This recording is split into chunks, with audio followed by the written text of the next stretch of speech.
nagaa jirtu qopheessitoonni qophii dambalee jaalalaa akkasumas dhaggeeffattoonni nagaa qabdu. Ani garuu nagaan qabu. Dhugaattan isiniin jedhaa erga nagaa dhabee bubbuleera. Seenaa koo kana isinitti himuuf kanan dirqame tarii amma tokko waan keessa kootii baafadhee xiqqoomashii haara galfadhaa isinirraas gorsa argadhaa jedheen. Ani hiriyaa dhiiraan qaba ture. Sun kutaa torbaffaa baradhuu wal barre. Waan nama dhibu lachuu maatiin keenya harka qalleeyyiidha. Ifaa jedhama. Maatii isaa gargaaruuf liistiroo hojjeta. Jechuun kophee qulqulleessa. Waliin baranna turre. Maatii isaa qofa osoo hin taane anallee baay'ee na gargaara. Osoo jaalalaan jirru kutaa 10ffaatti isaaf qabxiin hin dhufin hafe. Ani immoo kutaa 11ttan darbe. Ani maallaqaan barumsa biraa amman baradhu ati baradhuuftii jedhee anaan na barsiisu eegale. Inni barnoota isee kophee aqaa. Anis osuman haala kanaan barachaa jiru qabxiin seensa yuunivarsiitii naaf dhufnaan gara yuunivarsiitiittan deeme. Innis yuunivarsiitiin itti ramadametti na geesse amman qilleensa barutti torbee 2 achuma na waliin ture. Maallaqa dhukkubeen baheef guutummaasaa anaaf kennee gara biyyaatti deebi'e. Boonyee gargar baane. Anis barumsa koon eegale. Ergan ji'oota muraasa baradhee booda barsiisaa tokko wajjin wal bare. Osoon hin beekin barsiisicha waliin jaalala eegalle. Baay'ee nama ajaa'iba miti. Dhaggeeffattoonni qophii dambalee jaalalaa yeroon seenaa koo kana isinitti himu akka na taajjabdan akka na jibbitan hin shakku. Anillee of jibbeera. Isa waliin tokko jennee jaalala eegalle. Ifaadhaaf bilbila kaasuu hir'isaan dhufe. Osoon haala kanaan jiru bilbila ifaan beeku gateen bilbila biraa baafadhe. Achiis barsiisicha waliin bultii ijaarradhe.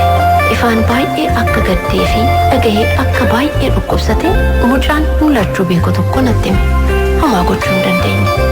Turtii booda dirqama maatii keenya barsiisuu qabdaa jedhee anii fi abbaan manaa koo yuunivarsiitii irraa gara biyya koo waliin deemne.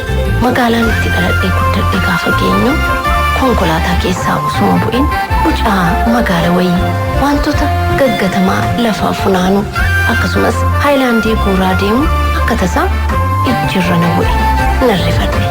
Itti siqee ilaaluuf jedheen konkolaachisaa keenya nuuf dhaabiin jedhe. Gaafa ilaalu ifaadha. Ilkaan isaa kaarroo sanaa nan bare. Nana duude. Naasuudhaanan lafa lixu dhabe. Boo'een dadhabe. Maal akkan godhu sollaale. Meena gorsaa. Maal gochuun qaba? Bultii koosa kana dhiisee ifaa yaalchisu moo akkam godhu? Yaada keessan naaf kenna. Yoon gara ifaatti deebi'ee ifaan fayyuu danda'a? Mee maal godhu dhaggeeffatootaa? Maal na gorsitu? Nan gubadhe. Mala naaf mala.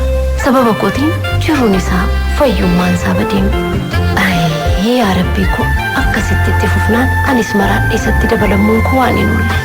Osoo kun hin ta'in maal godhu? Akka nama homaa hin goonetti jireenya koo jiraadhu ni ta'are.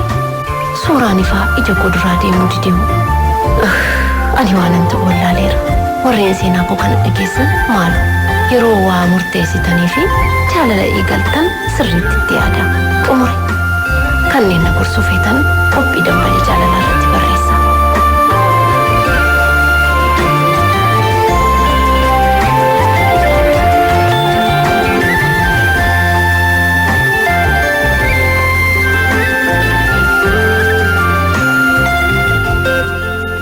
Afaan tokko haasofnee afaan tokko dubbannee wajjiniin biyyoo daaknee dhoqqee harree guddannee takka dhoqqee bukeessaa takka lafa taraarree takka moo wal eebbisaa takka moo wal abaarree takka waliin taphachaa takka moo wal dallansaa suuta wallaalaa onnee walii gaggabsaa jennee osoma deemnu dammataanii mi'oofnee addunyaa waliin seennee turree bullee urgoofnee kennaa walii kenninee jaalala walii qoonnee takka waliin taphachaa takka moo waliin oonnee garaarraa wal jaallannee wal ilaallee addatti jaalalaan waliin baanee waliin gallee bakkatti galma jaalalaa seennee waliin baay'annee horree fedhii waaqayyoo ta'ee waliin jiraannee tolle 50 waliin yaafnee 100 waliin galfannee jaalalaan walii gallee onnee irraa wal abdannee jennee waliin dubbanne hawwii keenya kaleessaa wal loluu maaltu fide yoo nuffite maleessaa irbuu kiyya dagattee ofirraa na darbattee akkamitti na dhiiftee nama ormaa abdatte